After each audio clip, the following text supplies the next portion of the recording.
she's supposed to be here. She is here. She's not here. So we're live now. So we're live. We're gonna have to wait. Make sure you get the shoes.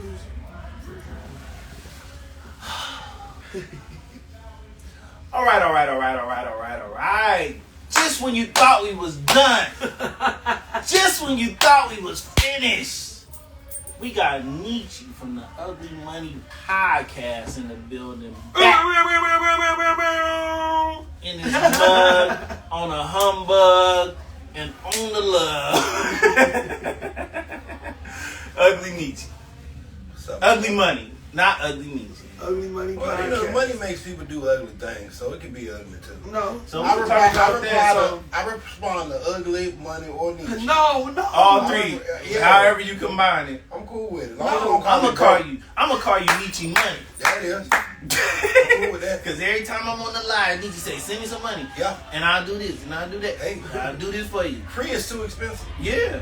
But then that's like you gotta invest in yourself though, for real though. Yeah. But I ain't gonna lie. How often do you go live, Nietzsche? I try to go live every day. You know, it's a discipline thing or whatever. You know, with the algorithm and I took up some marketing classes about 2020 when I had less than 5,000 followers, and they basically told me it was like, post every single day, go live as much as you possibly can, and engage with your audience, and you'll see a drastic change in your fan base. And so I paid them folks $5,000 for them basically to tell me to be consistent. And so I try to be as consistent as I possibly can. I'm up to like 4 posts a day usually, and I at least try to go live once or twice. So do you think consistency is like, because I feel like you flooding it if you're doing it every day. And you don't give your stuff a chance to breathe. You know what I mean? I feel like bi-weekly is kind of like, okay. Well, what I do is I look at the numbers. Mm-hmm. And if the numbers keep going up, then I need to keep flooding it. But you have the viewership to support going live every day. Because every time you jump on, they know, okay, Nietzsche going live, we getting on here. You know what I mean? But in order to build that, I had to be consistent. You know what I'm saying? Every day? Yeah, every day. I don't think. I think the algorithm rewards consistency anyway. It's just. But that's with anything. That's not just with content. That's with any craft. If you're trying to be an NBA basketball player, you're going to shoot once or twice a week. No, you're going to shoot every day. You want to be great, you got to do it every day. If you're shooting once or twice a week, your ass going to get benched. Right. You know what I'm saying? So it's the same thing with anything I do. And I try not to sign on to something unless I can give it my all, or I won't do it. And so when I made the decision to be a podcaster, content creator, I was like, okay, well, if we're going to do this every day, this is going to be a way of life. I wake up, post right before I go to breakfast, after lunch, post, and then I'm going to post at least twice, during the evening. Now, given you got to work your way up to that, because if you just start posting out of nowhere, and then you're used to it, it might not do good. Yeah, but if you get to the point where, I've almost trained my audience to want to hear from me multiple times a day, where we keep a consistent a consistent line of communication. And so when it's time to make money, when it's time to launch a product or launch a service or launch a show, they're already so tapped in where it's an easy transition. Like I had a live today where I was signing people up for financial literacy courses. Mm-hmm. And so, it was totally something that people may have to, patronize. They may have to pay. But shoot, I've been entertaining y'all asses all damn week. Right. You know what I'm saying? Well, so it kind of hit hard. You know what I mean? Whereas most of the time it's hard to get brothers and sisters to tap into financial literacy, credit, and loans and things of that nature. Most brothers and sisters don't want to hear about that. But we had over 120 people listening about fixing their credit. And that just goes to show that when you build a constant communication with your audience and you build a rapport with them and a certain level of trust, they will tap into you when it's time to do some business. Absolutely. For sure. So I used to be a rapper like me. Man, listen. Everybody was a rapper. And I've seen the video. Except for me. And I feel like, I'm going to be honest with you. Nietzsche was rapping?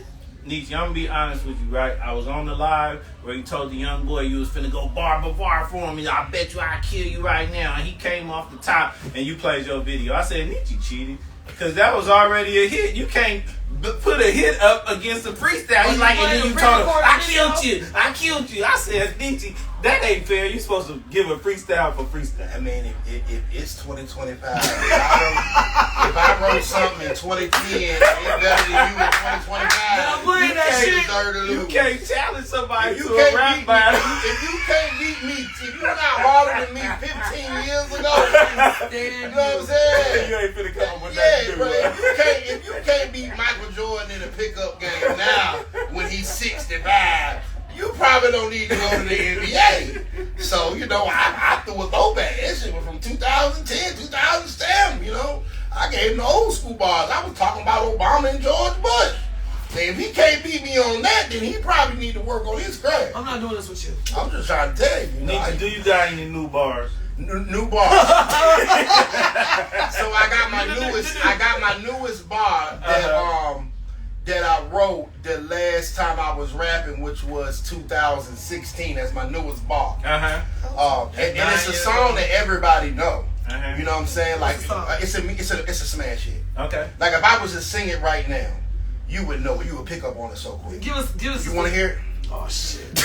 Why do I feel like we about to get played? Like Goddamn. here you go. Look at it. A B C D No. E F G H I Z H I J K L M N N O P Q R S T U W X Y Z. Now I know my ABCs. Every time, won't you? Everybody know it. It's a hit, bro. Go dumb. All the necessary. The remix. My other one, Twinkle Twinkle. Nietzsche has released Hard. unheard music, ladies and gentlemen. Twinkle twinkle little bar. Twinkle Twinkle and ABCD. I might perform it tonight. In the hood, Yeah. in the trap. Yeah. Coming from the I trap got area. bars. What made you make the transition from music to podcasting? And how long have I you wanted to been make some podcasting? money. Yeah, I figured you on that. Music costs me millions of dollars. Podcasts made me some. And given I'm still in the music industry, I don't think the music ever gets out of you. You know what I'm saying? It's still love. I still manage China Monet. We actually are flying out tomorrow to Virginia. We got a book in NBA. We actually both got booked. So me and my artists are actually flying out to Virginia. So I'm still, knee deep in the music industry. I think the podcast was a pivot for me when I made the decision that I didn't want to express myself artistically through a microphone as far as being an artist, and that I wanted to express myself artistically through speech and through conversation. That's what I kind of took my rap career, and my podcast career became my rap career. Who would have ever thought that my podcast career would be more successful than my rap career when I put all that money into the rap career? But the podcast career actually made me some money. So here nor there, you know what I'm saying? But I am thankful of the way, things I learned, because I was signed with 8Ball and MJG. I got to work with, Young Dolph, Schoolie, Trey Songz. Yeah, I was one of the first artists they ever signed. So, yeah, I learned a lot in the music industry, and I made some priceless relationships that I still, use today. So, rap got me prepared for this. For sure. Definitely. So I used to rap. I was in the Bay Area, Already. It's a You got what I mean? You got it. Still got it. Yeah, oh yeah, for sure. Every day, you feel me? They see me, they own me. I'm like, they don't squeeze. You feel me? But that definitely, you know what I mean? I apply the same grind as I do the podcast. I'm independent. You know what I mean? I'm shaking and baking. I'm kissing babies. I'm on the chitlin circuit. Okay, I'm going to make every move I can make, bust every move I can bust. I'm finna do it. What are you talking about? You know what I mean? So it's applied, but I've been in media for a very, very long time. I used to write for Hood Star, Boss Status, Ozone. I have my own magazine, pullupmagazine.com. And then the podcast is just a natural progression of media. For sure.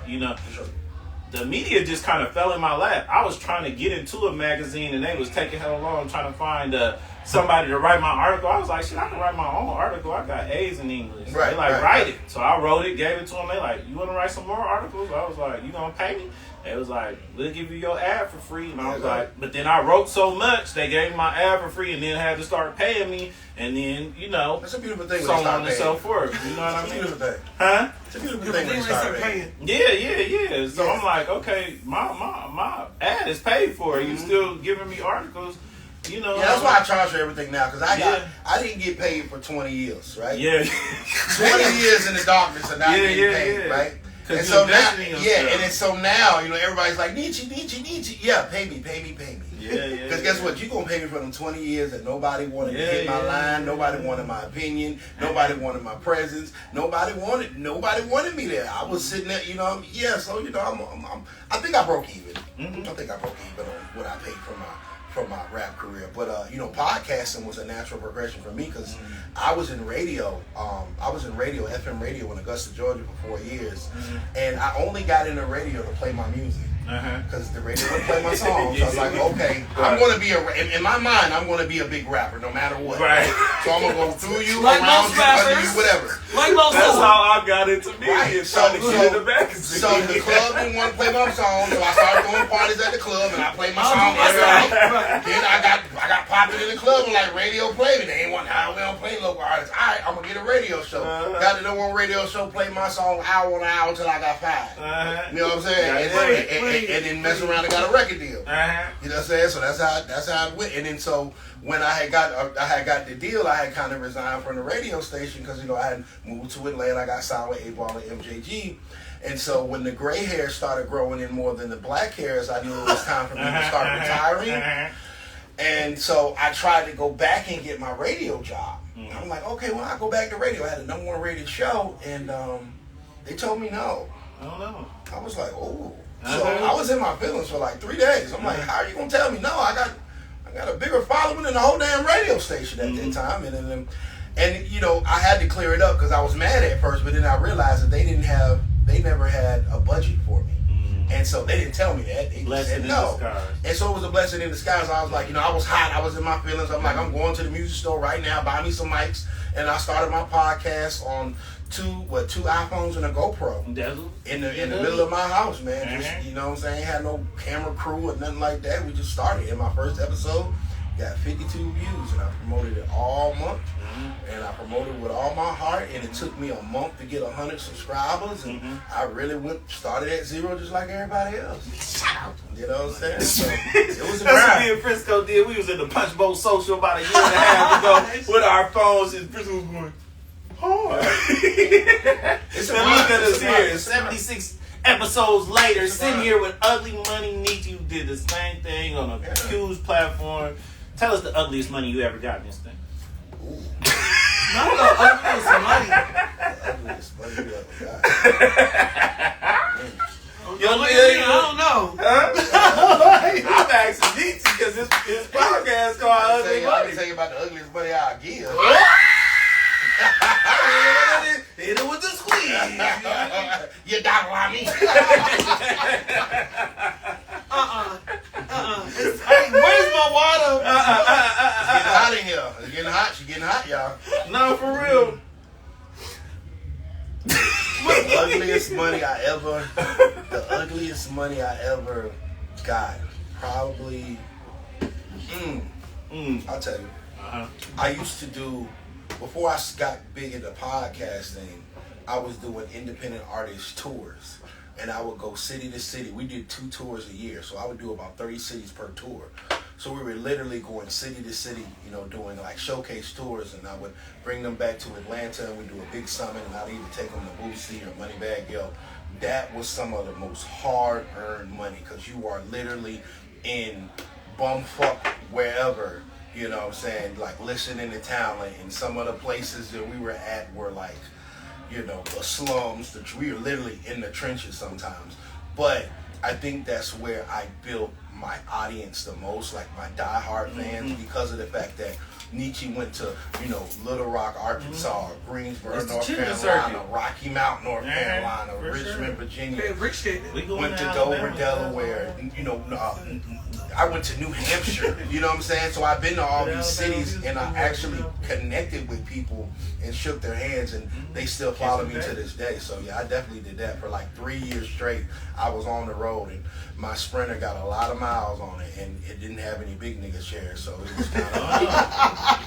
I will say this: I don't care how digital the world becomes, nothing trumps kissing babies. What are you talking about? You say that. Out the What trunk, the campaigning. fuck does that That's mean? what they call campaigning. Kissing babies. You out kissing babies. You feel me? I don't Campaigning. like Yeah, that. shaking some hands, kissing some babies. Tell them Yeah. that's the thing. Yeah. That's what Because they you know call what I it. mean, at the end of the day, Yeah. now a person can really say they know you. If I've had a Yeah. chance and opportunity to look you in your eyes, shake your hand, Yeah. you feel my energy, I feel your energy.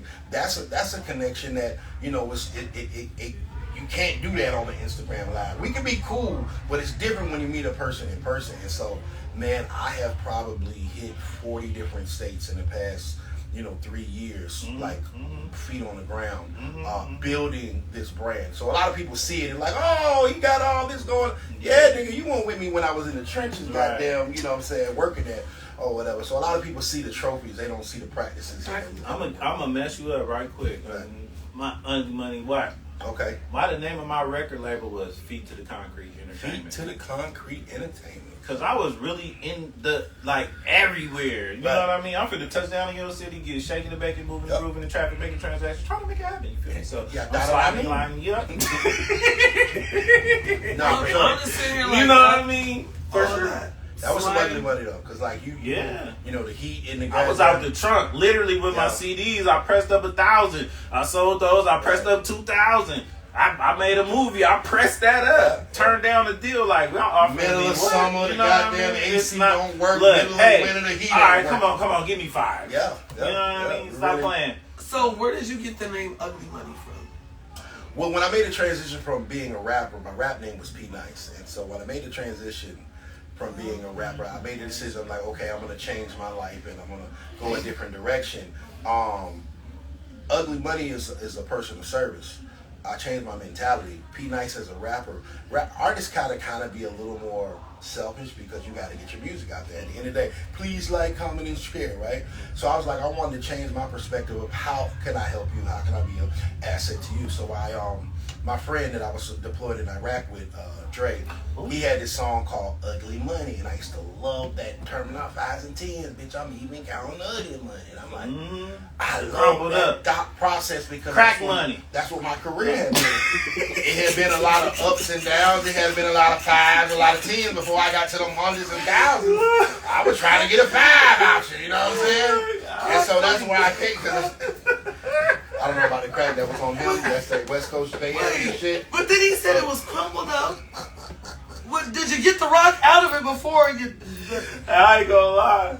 Cause we No! You get the house at the No! low night, you gotta hungry your money. No! You gotta count the change. Wait, hold on. You Keep know listening.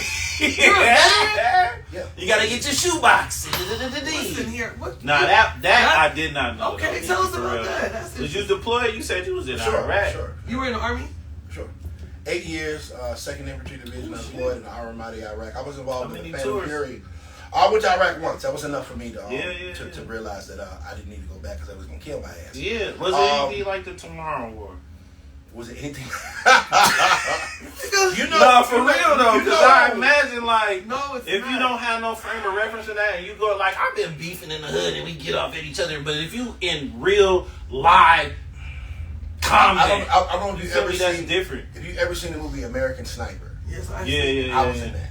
I was actually in that battle. I was Battle of Fallujah. That's when they had the Marines were coming in with the snipers and Nah, I stuff. can't And read. we was on the other side of that bridge shooting everything that came across it.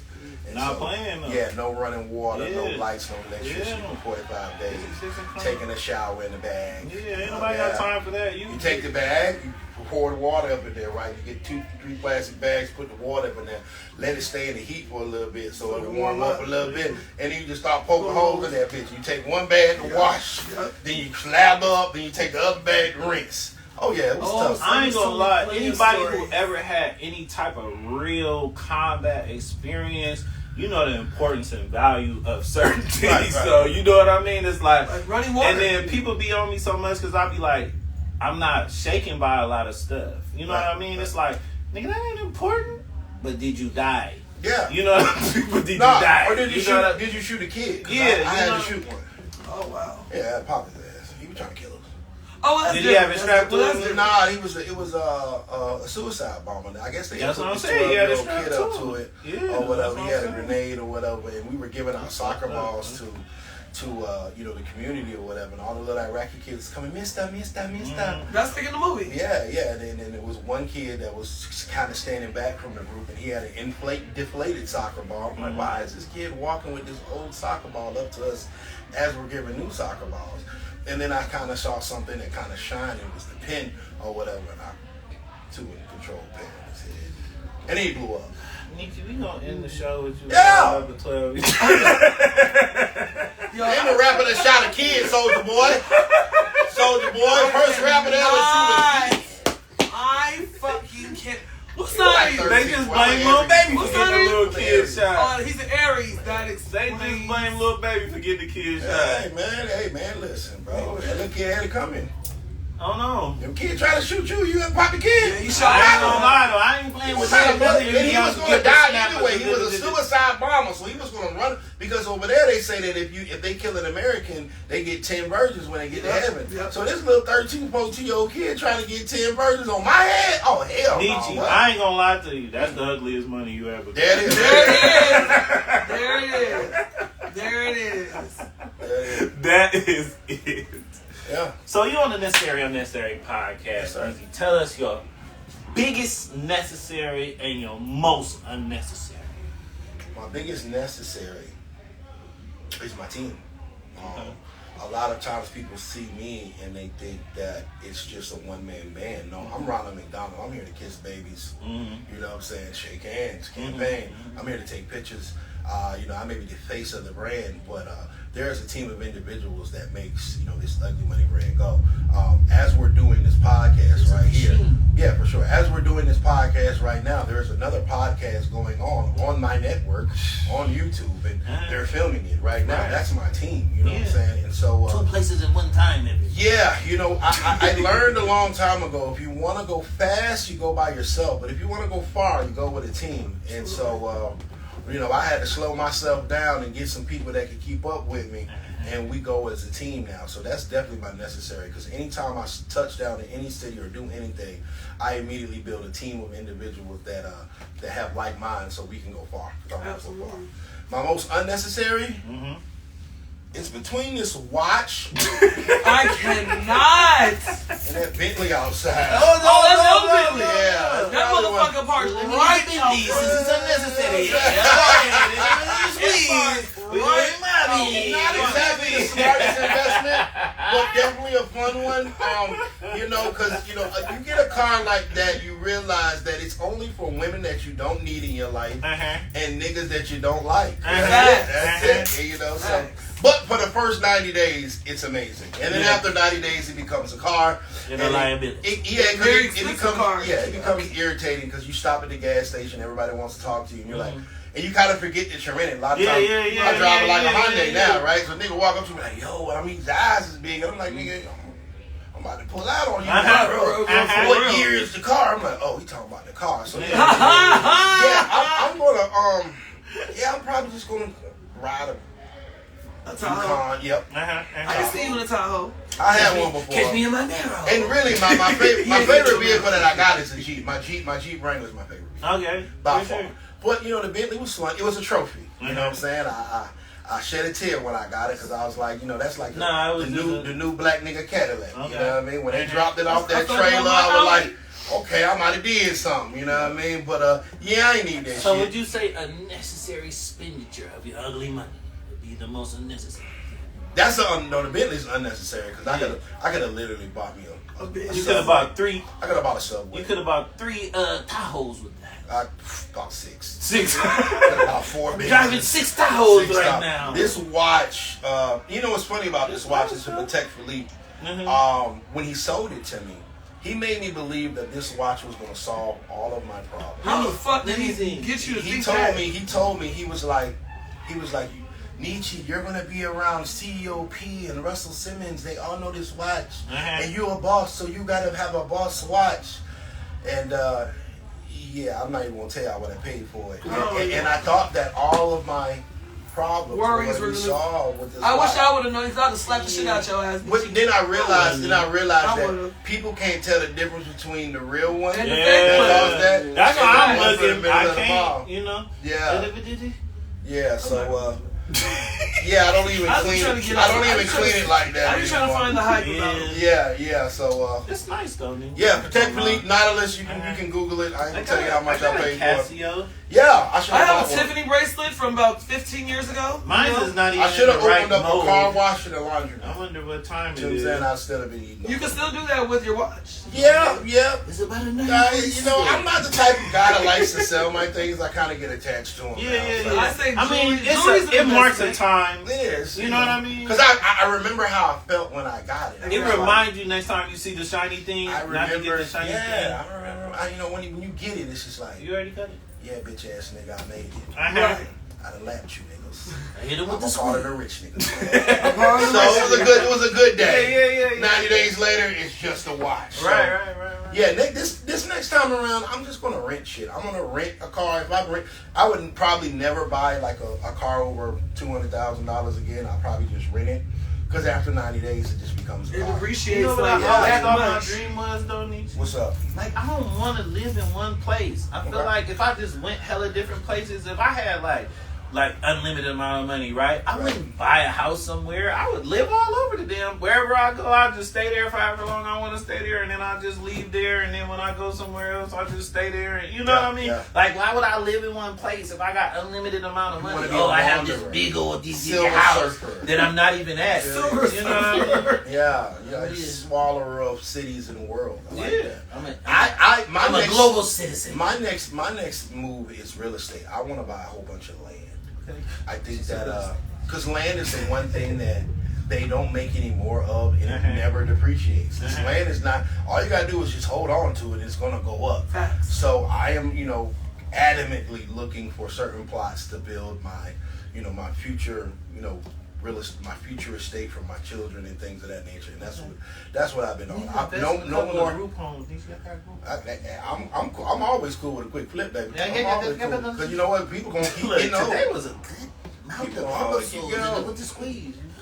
But yeah, real estate is Yeah. my next long-term venture. Of course, I got some more fun entertainment things that we're working on. Of course, I just dropped a product.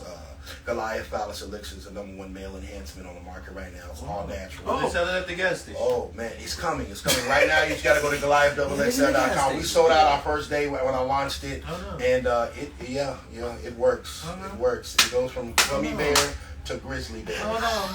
Okay, you just rub that thing on that guy. It will go from gummy to grizzly. I don't even rub nothing else on that. GoliathXL.com. I'm scared. You talking about grizzly bears and- Tell us about your artist. I might just have some for her, Wait, just in case. You and your friend. husband. Your husband, My husband. you and your husband Baby, want to have a good time. if you So want listen, husband, just make sure when you get this, when you use this, make sure you got time. This is not a quickie before work. All right, You gotta know you got better get you some. got an evening ahead of you. I'm gonna give this to you. Okay, she has it. All you gotta do is apply it on him and enjoy the ride. Okay. Hit him with the squeeze. That's yours. Appreciate it. Support. Let me know. I just want to tell me just be honest and tell me how it is when you use it. Is this gonna make him have to use this all the Hey, time? no, that's no question. No. It's all That's the natural. magic beans they gave It's all- Jack. Just put it in your pocket and plant it. So let me tell you about this, right? So what I had a studio in Fayetteville about a year ago. I had a chance and opportunity to meet Dr. CB's wife. And so while I was meeting her, because she had did a seminar at my studio, I was like, we got to talking, and her assistant and I kept in contact. And I was like, man, what's up with all them herbs and stuff? You know what I'm saying? I want to Yeah, get man, freaky for with real. them. And she gave me like some secret stuff. Oh, that's the real thing. Anyway, I linked up with my business partner. She's from Nigeria, so they knew exactly what to go get, and we constructed that. It's all natural. But yeah, From the motherland, huh? yeah, he's gonna be there for a while. You know how those Africans be fucking. Yeah, So, he's gonna be, there you go, Mandingo. Yeah, ladies and gentlemen, you've seen it here first. there it If is. you don't see me again in the next couple of days, Yeah, she's walking different. no.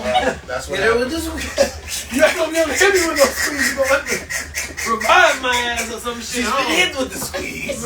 It's too much squeezing and shit. I don't think it can squeeze anymore. All right. Nietzsche, Yes, sir. I greatly appreciate you. Appreciate you, man. Stopping by. Thank I you done so bumped much. into this man. Kept, you know what I mean? Kept it a buck with the Necessary Unnecessary podcast. I seen him one time. I said, Nietzsche, I need you to come on the podcast. He said, yeah. I seen him take. I said, Nietzsche, I need you to come on the podcast. He said, yeah. I said, Nietzsche, you're right here. We're doing the podcast. I said, yeah. I'm here. You feel me? So that, I mean, We here. We appreciate it. Thank y'all. Can you let everybody know where they can reach you and where they can find you? Your Everything Ugly Money Nietzsche, Ugly Money NICHE. Of course, YouTube, Ugly Money TV. We just hit 245,000 subscribers on Ugly Money TV. Please be on the lookout for the HVM network, and it's going to be.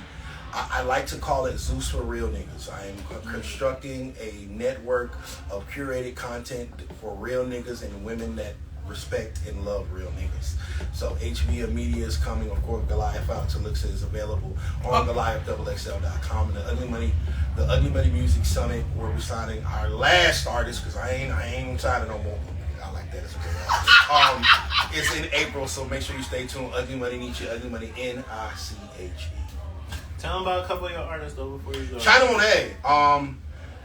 You know what's funny about China? When I met China, she had 700 followers and really didn't rap. She was more of a singer. And she came to me, but her dedication is what really made me fall in love with her as an artist. I'm like, she is really hard working. And I was like, I could always find people that had talent, but I never could find the people that was willing to bet on themselves and willing to work as hard as me. And so I would come across a lot of artists like, yeah, bro, I'm hard, sign me. But yeah, nigga, you want me to do all your work, fuck you. Right. And so I realized that she was willing to work just as hard as I was, and she wasn't scared to bet on herself, meaning put her own money up too.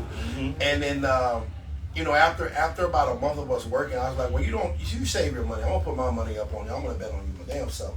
And so now I have been fielding calls about this young lady from various labels. We got the single Submissive that's done over 10 million views across all social media platforms. I cook, I clean, I fuck, I shut up. It has taken all the way off.